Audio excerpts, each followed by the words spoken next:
आप याद रखेंगे, इस देश में कोई मान सम्मान शहीदों का, देश के लिए मरने वालों का है नहीं।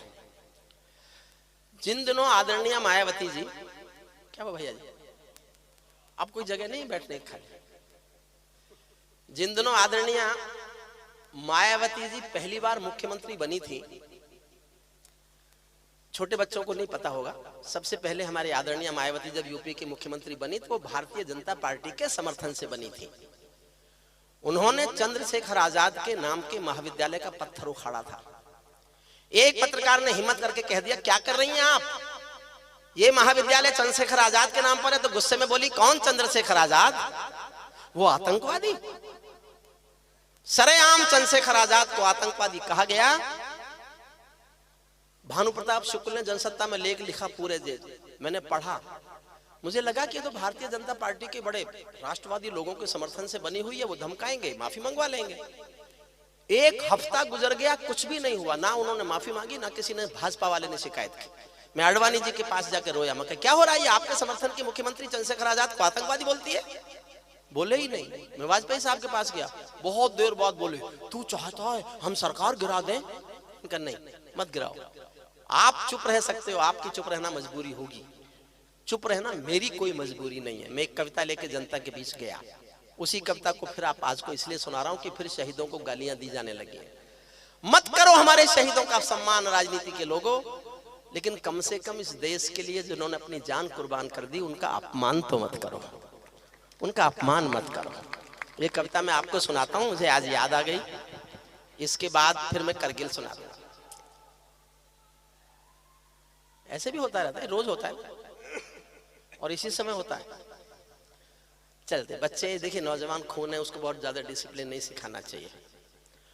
मैं इस बात का बहुत विरोध करता हूँ, विश्वविद्यालयों में तूफान उठ रहा है। अरे विश्वविद्यालयों में तूफान नहीं उठेगा तो क्या शमशानों में तूफान उठेगा? जो उठा सकते हैं वहां उठ रहा है, जहां नहीं उठ सकता वहां नहीं उठ रहा। लेकिन तार्किक होकर कुछ भी करो, कोई ना कोई तर्क होना चाहिए। बिना तर्क के, बिना किसी बात के, जो कानून किसी की समझ में ही नहीं आया, उस कानून का विरोध हो रहा है। जो कानून देश में आया ही नहीं, उसका भी विरोध हो रहा है। अजीब देश है। सुनिए कविता, सुनिए। मन तो, आनंद भाई आपने नहीं सुनी होगी शायद, सीडी वीडी में सुन ली हो तो मैं नहीं जानता। आप भी थोड़ा बेटा बैठ जाए प्लीज, प्लीज बैठ जाए।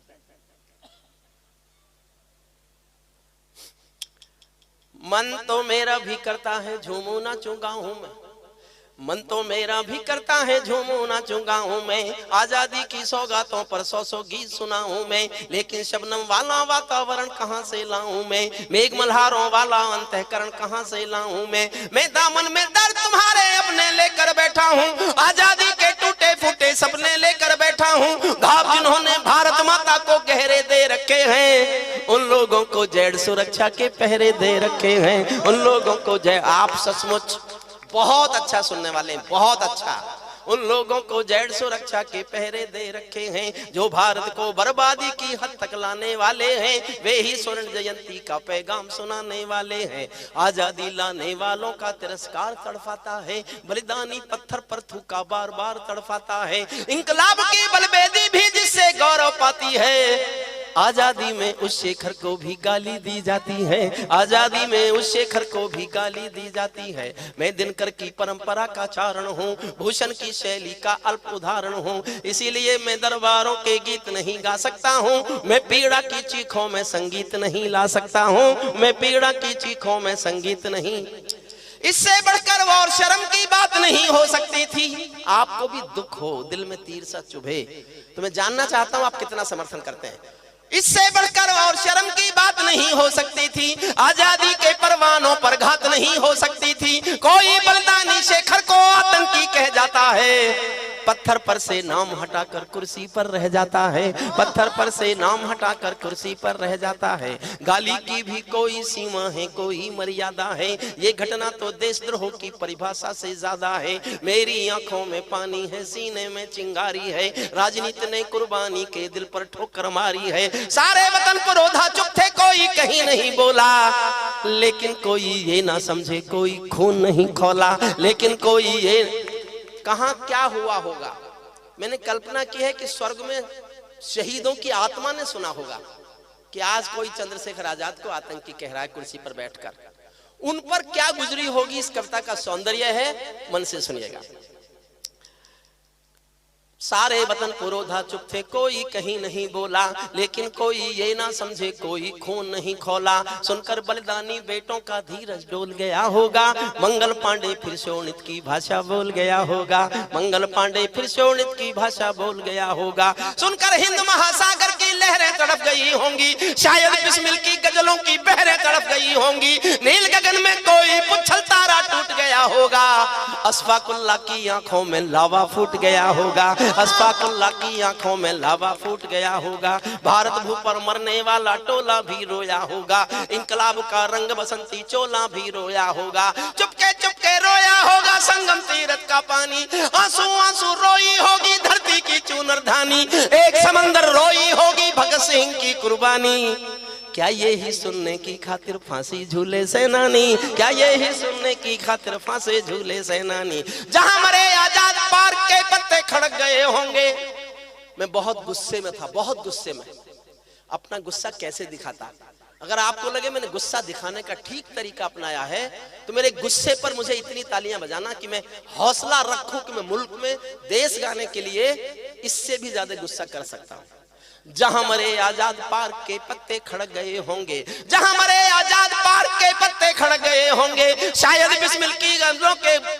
जहां मरे आजाद पार्क के पत्ते खड़क गए होंगे, शायद पल दो पल को उनकी निंदिया टूट गई होगी। फिर पिस्तौल उठा लेने की इच्छा जाग गई होगी, फिर पिस्तौल उठा लेने की इच्छा जाग गई होगी। शेखर महायज्ञ का नायक गौरव भारत भूखा है, जिसका भारत की जनता से रिश्ता आज लहू का है।